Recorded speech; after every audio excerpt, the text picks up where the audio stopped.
À la tête du pouvoir au Niger se trouve le général Abdourahmane Tiani. Au Burkina Faso, l'on retrouve le capitaine Ibrahim Traoré. Et puis au Mali, le colonel Assimi Goïta. Trois pouvoirs qui aujourd'hui forment la confédération de l'AES.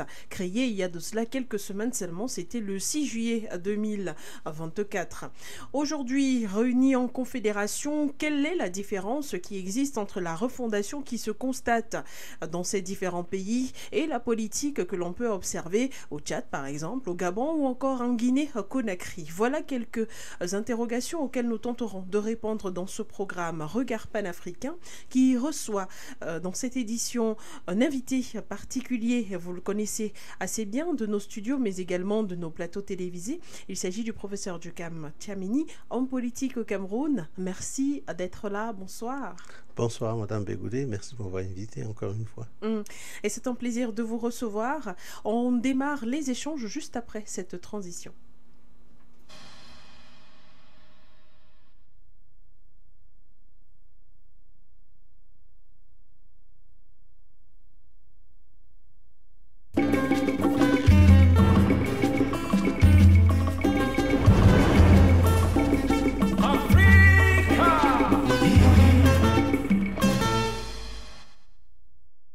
Merci d'être avec nous sur For You Radio, sur nos différentes plateformes Internet For You Media Africa, mais également de nous recevoir sur vos petits écrans. Professeur Djoukam Tchamini, au Mali, au Niger, au Burkina Faso, on observe des gouvernements qui sont aujourd'hui dirigés par des militaires. Une chose particulière qui pourrait être justement constatée par les opinions publiques ou encore internationales, on va le dire ainsi, mais une autre chose de particulière, c'est l'appui du peuple. Comment expliquer aujourd'hui, professeur Djoukam Tchamini, ce qui se passe réellement au Mali, au Burkina Faso et au Niger, partant de la genèse de l'arrivée au pouvoir de ces trois différents dirigeants? Bien, ce qui caractérise les changements au Burkina, au Niger et au Mali, c'est pas tant le fait que ces dirigeants sont des militaires, parce qu'il y a des militaires qui ont pris le pouvoir dans d'autres pays, mais c'est le fait que tous ces présidents parlent de refondation, de rupture, ils parlent d'alternative, donc des mots qui signifient quelque chose. Et d'ailleurs, l'autre chose qui les caractérise, c'est qu'effectivement, ils sont dans une dynamique de confédération, ce qui les différencie très nettement d'autres chefs militaires qui ont pris le pouvoir pratiquement pendant la même période. Merci professeur Djoukam d'avoir ainsi planté le décor. Au Mali, par exemple, lorsqu'on parle de refondation ou encore au Niger, au Burkina Faso, est-elle forcément politique, culturelle ou économique? Ou peut-être on peut ajouter aussi historique. Dans le mot refondation, il y a fondation. Donc le socle sur lequel se construit quelque chose, c'est sa fondation. Et donc quand on parle de refondation, il s'agit ici de changements qui ne sont pas de changements cosmétiques, qui se limitent au mur ou au changement de rideau dans une maison, mais il s'agit de constater que les murs se lézardent et se lézardent systématiquement. Donc cela veut dire que la maison a un problème de fondation et il faut revoir toute la fondation elle-même. Et donc, et quand on parle de refondation dans un pays, généralement cela porte sur la refondation du citoyen lui-même, la refondation des institutions, la refondation de l'économie, la refondation du secteur social, la refondation même du secteur diplomatique, en fait. Au Mali, par exemple, le professeur Djoukam Tchamini, au lendemain du dialogue national, ou parlant même plutôt du référendum constitutionnel, on avait constaté que le pays avait décidé de relayer, on va le dire comme ça, oui, disons ça comme ça, de reléguer plutôt la langue française au second plan ou alors au dernier plan. Il s'agissait pour le Mali de faire en sorte que la langue française soit uniquement une langue de travail. Au Burkina Faso, on a observé la même attitude, mais au Burkina Faso, on va plus loin. On attaque également l'éducation des plus jeunes dans les établissements, mais après les effets d'annonce, comment est-ce qu'on implémente de telles mesures lorsque on va du postulat selon lequel les pays ont été colonisés justement et aujourd'hui vivent avec les legs coloniaux? Voilà. Donc justement pour le bénéfice des auditeurs, je vais replanter le décor en définissant les termes et en introduisant des concepts qui vont servir d'autant d'outils d'analyse pour bien comprendre ce qui se passe. Parce que beaucoup de choses sont en train de se passer dans ces pays-là. Oui. Et les médias font des efforts qu'ils peuvent, particulièrement des médias panafricains comme les vôtres, mais la complexité des changements nécessite que parfois on s'arrête pour aller en profondeur dans l'analyse. La première chose à comprendre, c'est que il y a coup d'État et coup d'État. Un coup d'État, c'est effectivement un changement qui a lieu de façon anticonstitutionnelle, qu'il soit militaire ou non militaire.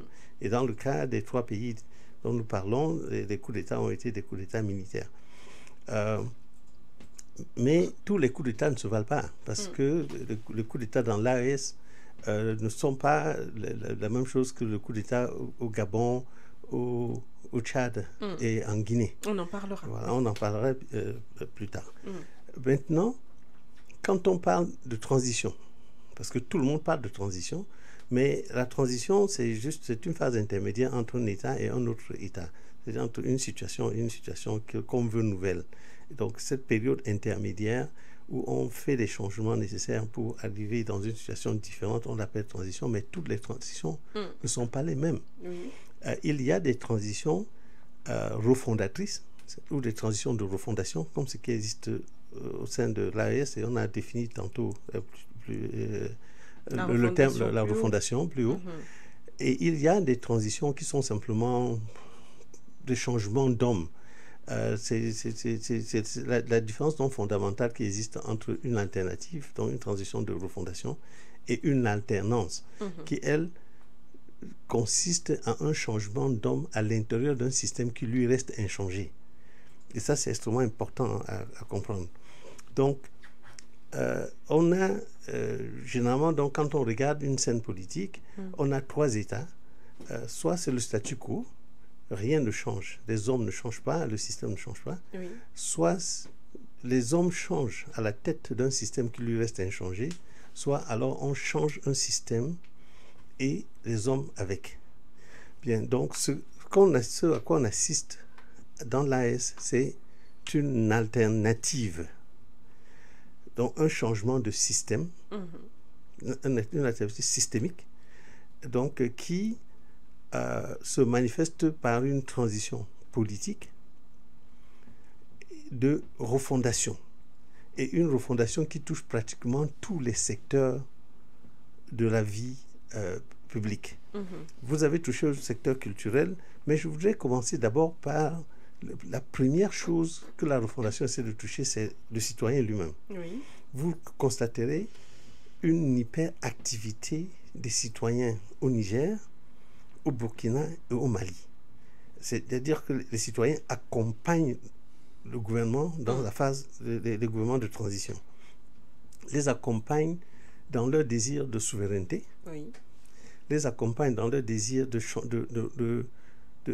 changement économique, dans leur désir de changement culturel, dans leur désir de changement diplomatique.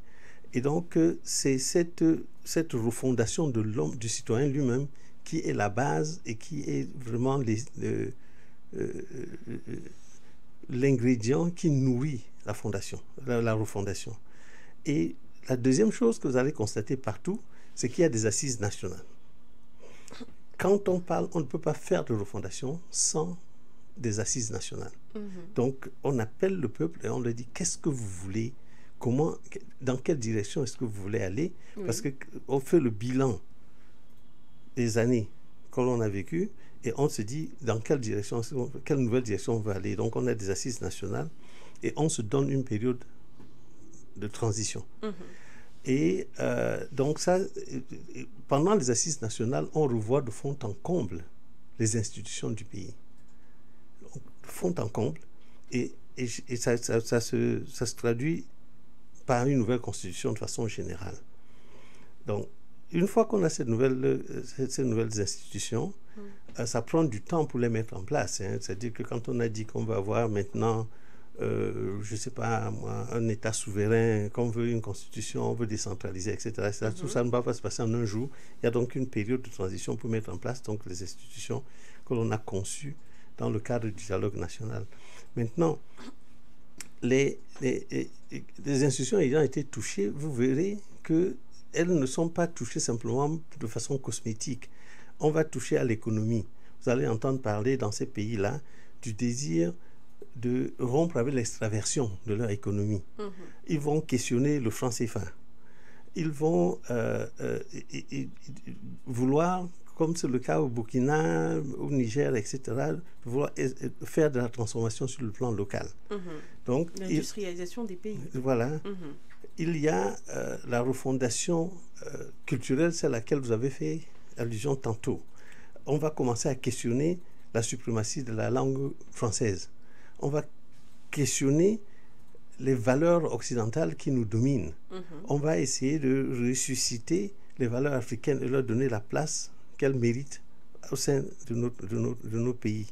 Donc voilà des choses qui peuvent vous permettre de vous dire qu'effectivement on est dans la voie de la refondation. Mais maintenant, la refondation c'est un désir pour partir de là où on était et où on a été pendant 60 ans pour arriver à un nouvel État. Il y a beaucoup de challenges et beaucoup de difficultés. Et ce n'est pas gagné d'avance. Effectivement, professeur Dieucam Tchiameni, ce n'est pas gagné d'avance, mais avant de parler de cela, vous avez mentionné tout à l'heure l'accompagnement du peuple et tout, qui aujourd'hui reste quand même critiqué par des observateurs internationaux, par l'opinion qu'on dit souvent internationale, c'est-à-dire au-delà des frontières africaines forcément, qui estime qu'il y a du populisme dans l'air. À quel moment est-ce qu'on réussit à distinguer cet accompagnement du peuple qui signifie en réalité démocratie populaire et le populisme qui pourrait empêcher d'implémenter de réelles politiques? D'abord, nous devons commencer à déconstruire ce qu'on appelle l'opinion internationale parce que c'est l'opinion des Occidentaux. Et naturellement, ce qui se passe dans des pays qui ont été colonisés et qui essaient de se décoloniser, c'est que vous n'allez pas avoir le soutien des puissances occidentales, d'une part, ni des médias qui accompagnent donc ces puissances occidentales dans leur œuvre d'impérialisme. Ceci dit, la question que vous posez mérite d'être répondue sérieusement, parce qu'il y a effectivement une différence entre démocratie populaire et populisme. Le populisme consiste pour un dirigeant qui n'est pas en train de changer quoi que ce soit, de dire au peuple ce que le peuple veut entendre. Mais ces promesses démagogiques ne sont pas suivies d'action. Par contre, la démocratie populaire, elle consiste à effectivement donner au peuple les instruments de pouvoir, le mobiliser pour qu'il accompagne un changement qui se fera en sa faveur ultimement. Maintenant, est-ce qu'on peut, au début d'un processus, distinguer clairement entre l'un et l'autre? C'est très très difficile, je dois le reconnaître. Vous n'y arrivez pas à distinguer aujourd'hui? Non, c'est pas moi qui n'y arrive pas. Je dis que de façon générale, c'est difficile. Je connais le Niger, je connais le Burkina, je connais le Mali. Je connais pas très bien Koïta, je connais Ibé et je connais Tiani. Je ne le connais pas personnellement, mais je connais le pouvoir dont il est issu. Ces personnes-là ne sont pas... Si vous regardez le passé du général Tiani, le général Tiani, il a 62 ans, il a été dans dans le système de Issoufou et celui de Bazoum. C'est un homme du sérail du régime qui a été renversé. Mais est-ce qu'il a renversé le pouvoir parce qu'il voulait vraiment faire une révolution, une refondation panafricaniste et souverainiste? Je ne suis pas dans son cœur, je ne peux pas le jurer. Ce que je sais par contre, c'est que quand il renverse Bazoum pour les raisons qui sont les siennes, il est obligé de s'atteler à ce fort mouvement souverainiste et panafricanisme qui était présent au sein de la population. Donc il existera donc dans des cas comme ceux-là une tension permanente entre des caciques d'un régime déchu qui vont faire de la résistance, qui vont dire au peuple ce que le peuple veut, parce qu'ils n'ont pas véritablement le choix que de faire ça. Parce que quand il renverse Bazoum, il a les puissances occidentales qui soutenaient le régime de Bazoum contre lui. Il n'a le choix que de se rabattre sur la population pour se maintenir au pouvoir. Bon, au Burkina, il y a une autre dynamique. Là-bas, vous avez un jeune président qui... le discours qu'il tient, vous sentez qu'il est sincère, qu'il est élaboré, qu'il est construit, qu'il est pensé, qu'il a pris le pouvoir avec quelque chose dans la tête. Mais est-ce qu'il n'y a que le discours, professeur Djokam? Mais justement, c'est qu'au départ, la seule chose que vous avez à votre disposition, d'abord, c'est les déclarations d'intention. Et c'est chemin faisant que vous voyez si les réformes, si ce discours-là est suivi d'actions fondamentales. Et moi, je dirais que quand on compare, par exemple, le Mali, le Niger et le Burkina, je dirais que au Mali, bon, d'abord, Koïta est au pouvoir depuis un peu plus longtemps que les deux autres. Il y a eu des avancées sérieuses dans des secteurs précis, mais il y a du chemin à faire. Ensuite, je dirais dans l'ordre au Burkina, des changements plus avancés. Au Niger, j'ai peur de dire que pour le moment, ça reste purement du discours, pour le moment. En dehors de... Enfin, malgré... l'entrée du Niger au sein de l'AES, au sein de cette confédération, malgré le départ des forces françaises, américaines, aujourd'hui il reste les forces allemandes par exemple, les forces italiennes également qui sont en train de se déporter, au-delà du départ de ces forces-là et de tout ce qui a été fait jusqu'ici? Oui, donc pour le moment, il y a eu une déclaration.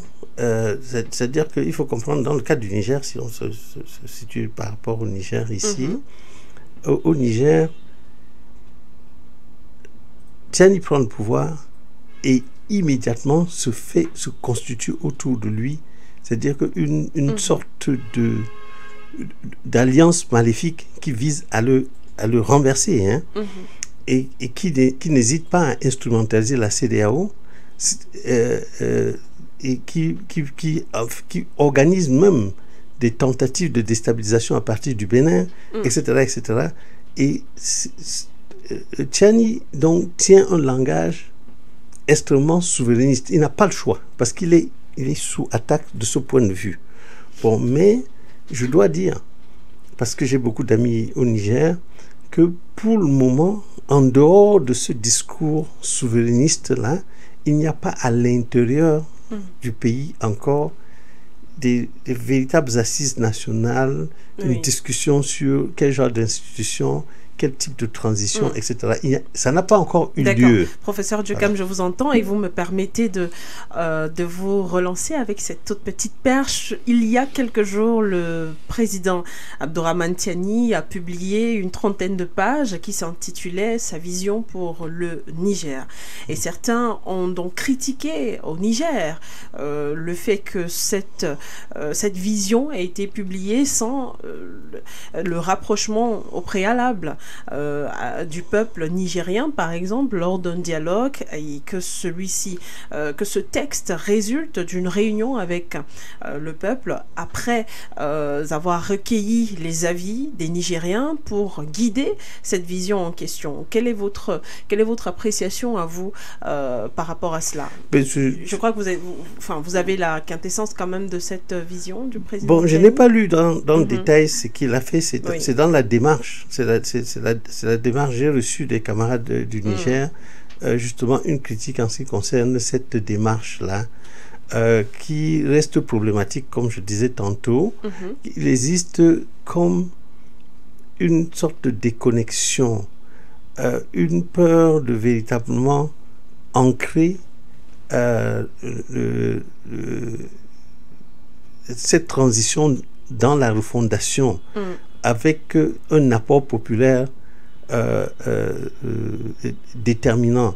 Et cette décision, justement, de venir donner une vision à lui, au lieu de donner la parole au peuple qui, elle, va donner la vision pour le futur, c'est quelque peu problématique. Ceci dit, je ne veux pas stigmatiser à l'avance le général Tchiani. Un pouvoir est le fruit d'un rapport de force constant.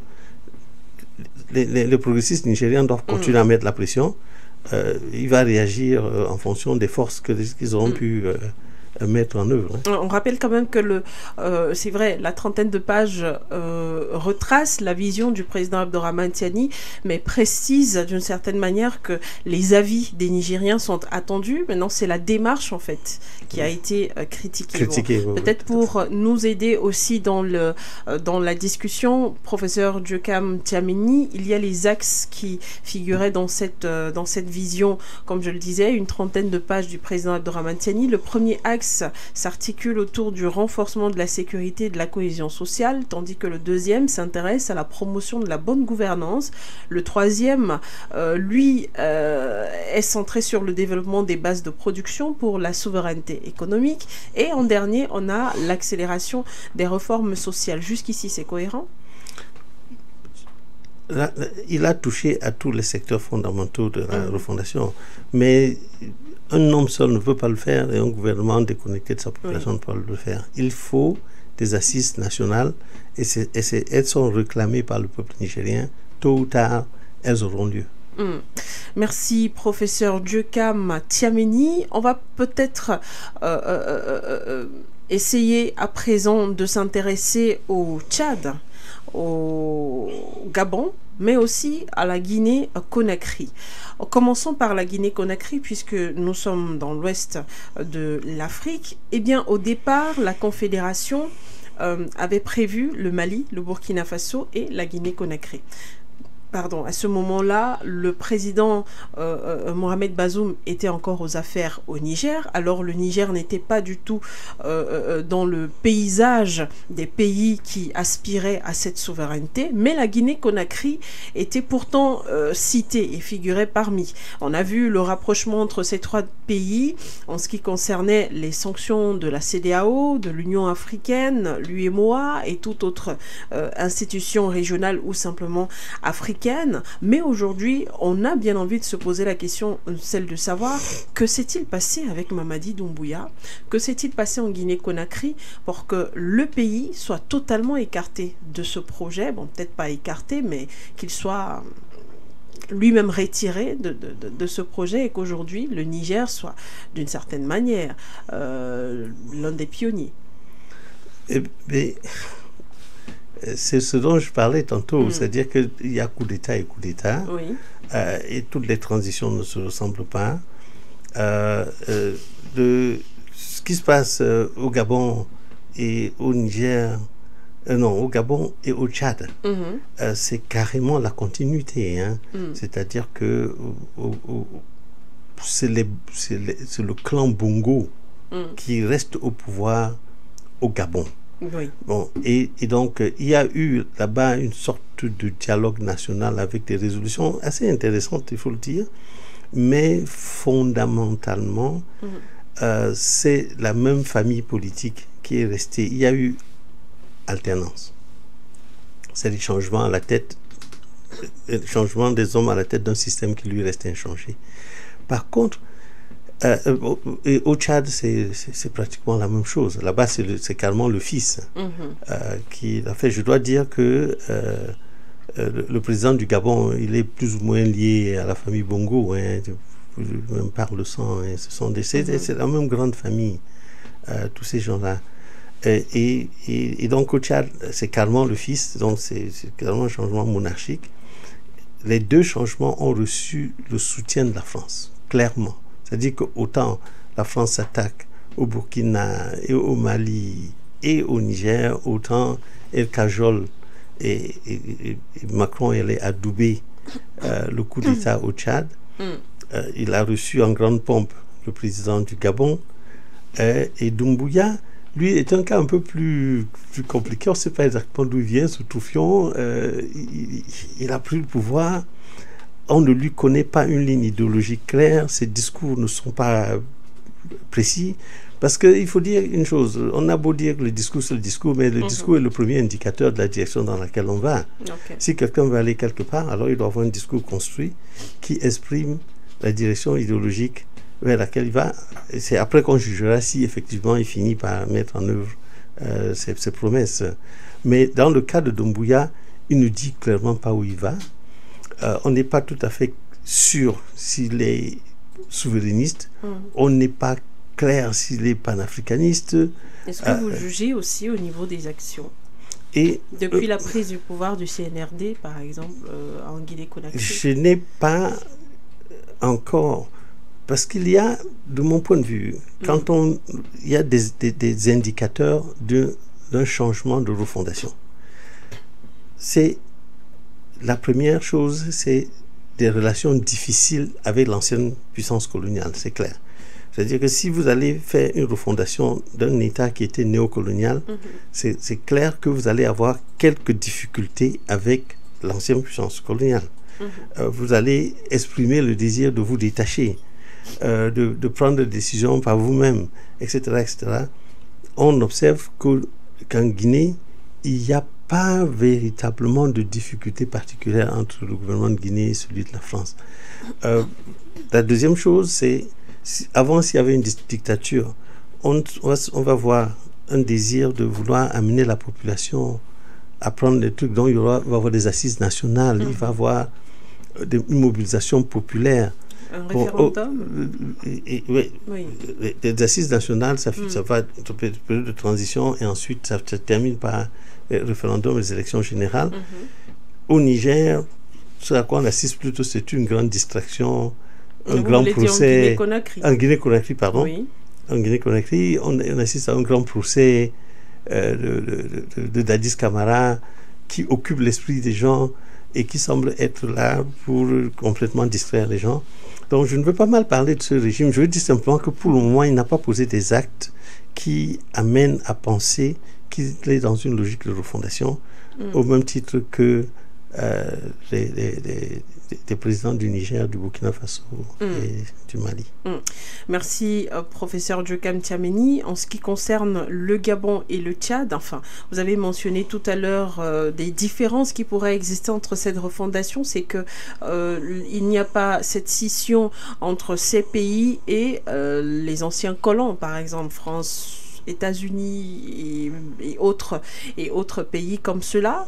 Mais aujourd'hui, après avoir observé le pouvoir au Tchad, il n'y a, enfin, ne pensez-vous pas qu'il y a aujourd'hui quand même des éléments de changement, des éléments qui pourraient donner à croire que le Tchad prend une certaine tournure, une certaine direction, non seulement en ce qui concerne les pays de l'AES par exemple, mais aussi sur le plan de la souveraineté?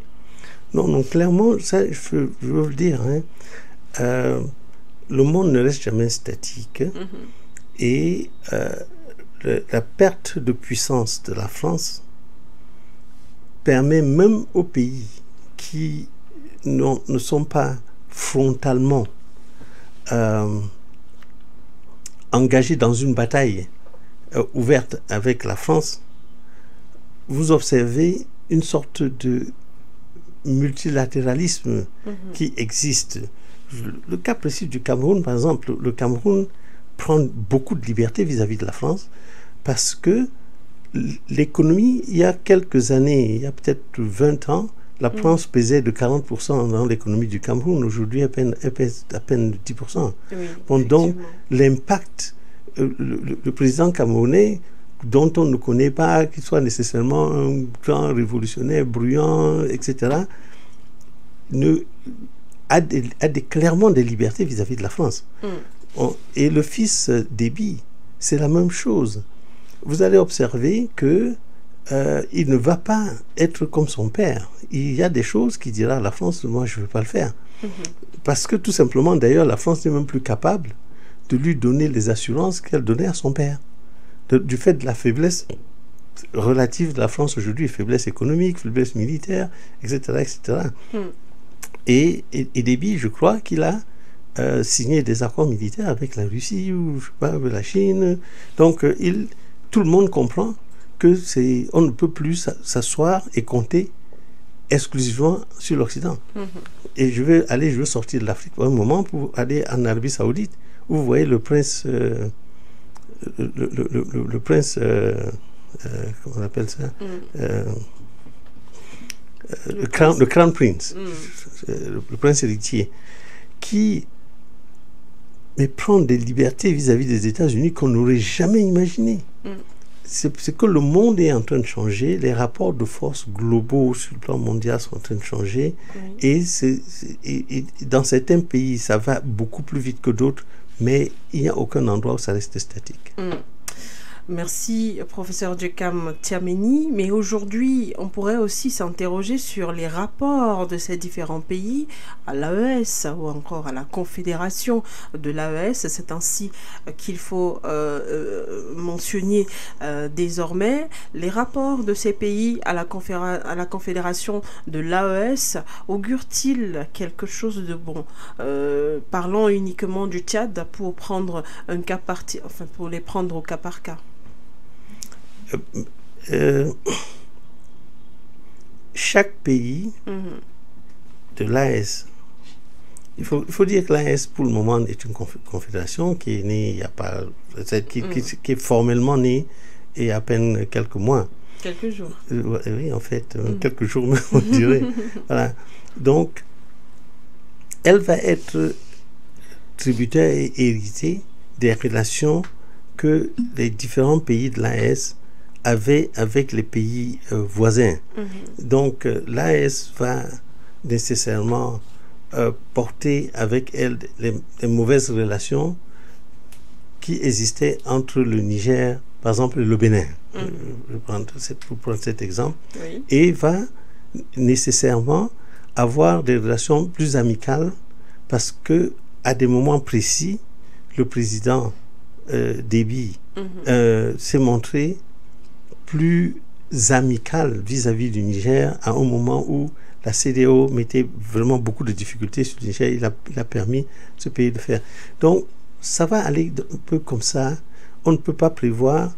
La diplomatie, elle est compliquée et à chaque fois, vous allez voir que chaque pays essaiera en fonction de son intérêt. Écoutez, le Togo n'est pas connu comme un pays révolutionnaire en particulier, mais quand le Bénin a commencé à faire des difficultés au Niger, donc du Niger, écoutez, mais utilisez notre port. Donc, parce que c'est mieux pour vous. Vous savez que le port de Cotonou et celui de Lomé sont en concurrence particulière. Donc, il y a autant de facteurs qui jouent et qui affectent les rapports politiques. Donc, ça va aller un peu dans tous les sens. D'ailleurs, parlons du cas du Sénégal. Où est-ce que ça va aller? On ne sait pas très très bien.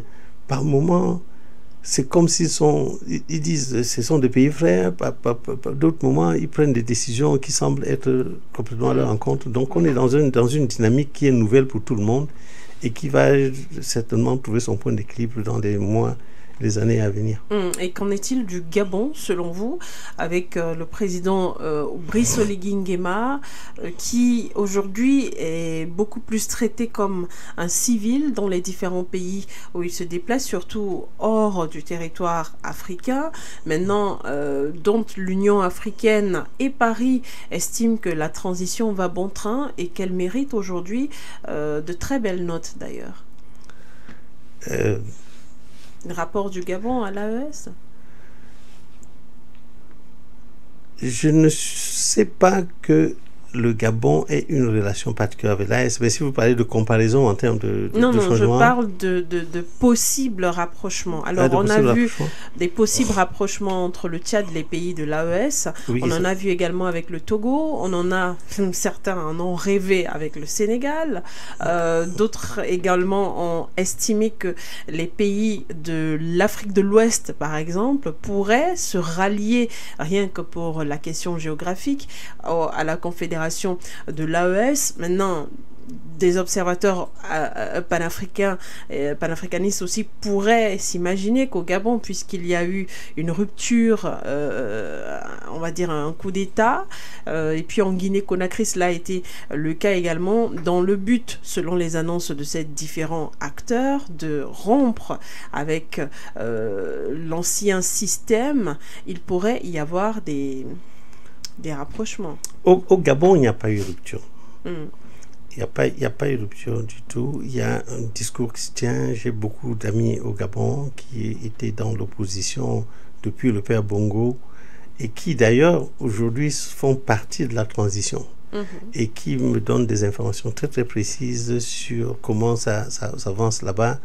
Le Gabon est très très proche du Niger dans le sens qu'il y a des déclarations d'intention qui ne sont pardon, pas de Niger, de la Guinée-Conakry, dans le sens qu'il y a des déclarations qui ne sont pas nécessairement suivies par des actions véritablement concrètes sur le terrain, parce que les acteurs restent fondamentalement les mêmes et ont le même logiciel mental. Mais ce qui m'amène à vous demander quelles sont ces actions en réalité qu'on attend de ces chefs d'État après cette arrivée anticonstitutionnelle, comme ils ont l'habitude de le dire, au pouvoir. Parce que au Gabon, par exemple, avec des observateurs gabonais, bien sûr, il y en a qui estiment que le président Oligui Nguema fait son petit bout de chemin et qu'il essaye sur le plan national de régler les questions urgentes. D'autres estiment que sur le plan international, en ce qui concerne la politique de rupture, les choses sont très lentes. Et maintenant, vous estimez que le discours n'accompagne pas forcément les actes. Quelles sont ces actions? Bien, bon, d'accord. Je vais d'abord faire la distinction entre ce qu'on appelle un changement un changement quantitatif et un changement qualitatif. D'accord. Donc, si nul ne peut nier que au Gabon, et comme dans tous les pays où il y a coup d'État, qu'il y a des changements. Mais si je prends une bouteille d'eau et que je la mets à bouillir, je la mets à chauffer, et qu'elle passe de 20 degrés à 30 degrés, il y a changement. C'est un peu plus chaud. Ça passe à 40 degrés, c'est un peu plus chaud. Mais si j'arrive à 100 degrés et que ça se met à bouillir et qu'il y a de la vapeur, que l'eau se transforme en vapeur, alors le changement, il est plus seulement quantitatif, il devient qualitatif. Donc là, ce dont il s'agit ici, c'est de pouvoir distinguer entre un changement qui est juste un changement quantitatif, qui est un changement de forme, avec un changement fondamental. Il y a des changements au Gabon, c'est clair. Déjà, il y a un changement d'homme, il y a un changement de discours, il y a eu une assise nationale qui a pris des résolutions dont je rêverais pour ce pays, etc., etc. Mais vous allez voir que, comme vous le remarquez bien, c'est-à-dire qu'il y a un niveau de changement, mais que l'on n'a pas commencé à toucher à des choses aussi fondamentales que la souveraineté du Gabon. On n'est pas en train de parler du panafricanisme, de la nécessité de s'unir pour construire quelque chose. C'est ça qui, aujourd'hui, peut distinguer une transition d'une autre. C'est-à-dire que quand vous allez... La transition, elle est refondatrice à partir du moment où elle touche à certains éléments de la fondation même du pays. C'est-à-dire que si on était un pays néocolonisé, alors on prend des actes pour se libérer de l'ancien colon. On les prend non seulement d'un point de vue économique, en faisant des déclarations fortes, en faisant des ruptures. Je veux prendre l'exemple, par exemple, du Niger, qui va dire, écoutez, à partir de maintenant, notre uranium, nous, on le prend en charge, on le vend à tel prix. Mais si vous dites que vous avez fait changer et que c'est toujours les compagnies françaises qui prennent votre pétrole, le vendent au prix et vous donnent des petites royalties, c'est pas un changement fondamental en fait. Ça ne va pas à la longue porter de véritables fruits, même si on ne peut pas nier qu'il y a certaines choses qui ont changé. Merci professeur Djekam Tiameni. Eh bien, je crois que c'est peut-être avec cette question que nous allons ressortir. On parlait tout à l'heure de la refondation. La refondation, alors au Mali, au Niger, au Burkina Faso, s'il fallait aujourd'hui évaluer le niveau profond de pour l'instant ce n'est qu'un projet, de ce projet de refondation dans les différents pays, pourrez-vous dire sans embâche que Mali, Niger et Burkina Faso sont réellement sur la bonne voie? Alors dans cette refondation, on met la politique, l'économie, la culture, l'éducation. C'est un véritable ramassis, en tout cas, de tous les domaines dans ces différents pays. Tous ces pays ne sont pas exactement au même niveau. Effectivement. Bon, d'abord, commençons par le Mali qui a eu un peu plus de temps. Ils ont eu des assises nationales. Oui. Ils ont un ministère de la refondation. Et ils sont en train du point de vue, par exemple, du souverainisme, ça, ils ont véritablement rompu. Hein. C'était terminé, c'est fini. Ils ont une politique extérieure libre et personne ne leur dicte leur politique intérieure. Par contre, il y a des chantiers extrêmement difficiles. Il y a un désir, par exemple, de se dépasser du franc CFA, mais tous les pays de l'AES continuent d'utiliser le franc CFA parce qu'on se rend compte que ce n'est pas aussi facile de sortir de cette monnaie que l'on peut le croire, on peut le vouloir, mais ça va nécessiter des actions de coordination avec tout cet ensemble de pays-là pour le faire. Parce que si un seul pays sort, il a des chances qu'il se retrouve en difficulté avec les autres pays voisins qui utilisent cette monnaie-là. Et les hommes d'affaires nationaux vont leur dire, écoutez, on va avoir des conséquences très très graves, l'économie va être déstructurée, la population risque de se soulever, etc. etc. Bon, donc, il y a ça. Du point de vue de l'éducation, on peut vous dire qu'on a déclaré que désormais le français n'est plus qu'une langue, une première langue de travail, et que c'est la langue nationale, etc. Mais ça se change pas. Nos jours, je suis dans le domaine de l'éducation. Pour changer la langue de l'éducation, il faut former les maîtres à utiliser les nouvelles langues. Il faut produire les manuels dans la nouvelle langue. Il faut se donner un temps pour introduire cela. Ça ne se fait pas en un jour. Et tout cela se faisant dans un contexte où souvent la légitimité même des gouvernements est mise à mal. Parce qu'on leur dit, on leur rappelle à tout moment, écoutez, vous n'êtes pas élu. Donc il y a des changements que vous n'avez pas légitimité à porter. Donc, ce qu'il y a, c'est que c'est work in progress. Okay. Nous ne devons pas attendre que tout se passe tout le temps, mais nous devons, en tant que panafricanistes, apporter le meilleur soutien que l'on peut. Ceux d'entre nous qui pouvons leur donner des conseils, qu'on n'hésite pas à aller là-bas, travailler avec eux, travailler avec le peuple, travailler avec les gouvernements, parce que ces gouvernements-là ont définitivement l'intention, du moins en ce qui concerne le Mali, c'est établi. Le Burkina, c'est établi. Le Niger, c'est déclaré. Et donc, voilà, il faut que l'on essaie de les aider. Mali, Burkina Faso s'est établi au Niger, c'est déclaré. Peut-être qu'il faut aussi laisser du temps au général Abdourahmane. Il faut qu'on y arrive. Oui, oui, car on rappelle que le Mali, c'est justement parmi les trois le premier pays qui a eu droit à la rupture, ou du moins au commencement. Maintenant, le Burkina Faso a suivi avec ce que la sphère panafricaniste a appelé le coup d'État de rectification, c'est-à-dire le coup de révolution finalement. Et puis au Niger, c'est un pouvoir qui s'installe, et certains estiment que pour un pouvoir qui s'installe en un an, il y a eu quand même beaucoup plus d'avancées que dans les deux précédents pays. Vraiment, je lui souhaite la chance. En tout cas, ce qui est certain, ce qui va se passer au Niger, comme dans tous les pays là d'ailleurs, sera la combinaison des forces internes, externes. Et dans les forces internes, il y en a qui ne veulent pas que ça change. Par exemple, au Burkina, je suis installé au Burkina Faso. Il y a des gens au Burkina Faso qui ne veulent pas que ça change du tout et qui conspirent tous les jours pour renverser Ibrahim Traoré. Qui ne veulent pas entendre parler de souverainisme, qui ne veulent pas entendre parler de panafricanisme, qui veulent que les choses continuent à fonctionner comme elles ont toujours fonctionné. Il y a une jeunesse qui est extrêmement mobilisée. C'est elle qui soutient Traoré, qui est un des leurs. Donc tous ces jeunes-là, ils sont constamment mobilisés et demandent que ça change.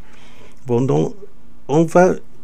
Au sein de l'armée, il y a des tensions parce que certains secteurs estiment qu'ils ne sont pas impliqués dans le pouvoir comme ils auraient souhaité. Donc chaque pays a ses difficultés, c'est indéniable. C'est le cas du Burkina, je connais en plus de détails que je les connais au Mali, mais on a vu qu'au Mali, par exemple, Goïta a des difficultés avec ce chef religieux qui lui... Libam Diko. Oui, Libam Diko, qui avait une autre vision de la transition, vous voyez. Mais ce qui va se passer en fin de compte, va être déterminé par la force de la population, sa capacité à bien comprendre les enjeux, à se mobiliser autour et à imposer carrément au gouvernement la direction à suivre. C'est ça qui va faire la différence à long terme. Merci, professeur Diokam. On retient de vous, en tout cas, que ces différents gouvernements sont en train d'installer, d'instaurer et d'installer la refondation, mais font face à plusieurs défis comme on va dire quoi, des reculs, mais aussi un manque de soutien interne, des conspirations, comme vous l'avez dit tout à l'heure, mais ce sont des choses auxquelles, évidemment, il fallait s'y attendre. Oui, tout à fait. Oui. Et donc, en tout cas, For You continue de suivre l'actualité dans ces différents pays pour en parler avec, bien entendu, des observateurs, des analystes comme vous sur les plateaux, afin peut-être de conscientiser, comme vous avez l'habitude de le dire, les populations et autres. Merci infiniment, professeur Diokam Tiameni, d'avoir pris de votre temps, de votre disponibilité pour discuter avec nous dans le cadre de Regard panafricain sur For You Radio. Merci pour m'avoir invité. Merci encore pour votre travail et pour le soutien que vous apportez aux luttes des peuples africains. Merci, madame. Oui, ce fut un plaisir. Merci également à ceux qui nous ont écoutés sur For You Radio. Merci à ceux qui nous ont regardés sur nos plateformes internet. Je n'oublierai pas Kelly qui était à la mise en onde de ce programme. Restez sur For You Radio car l'information et les émissions se poursuivent. Au revoir, Niamey.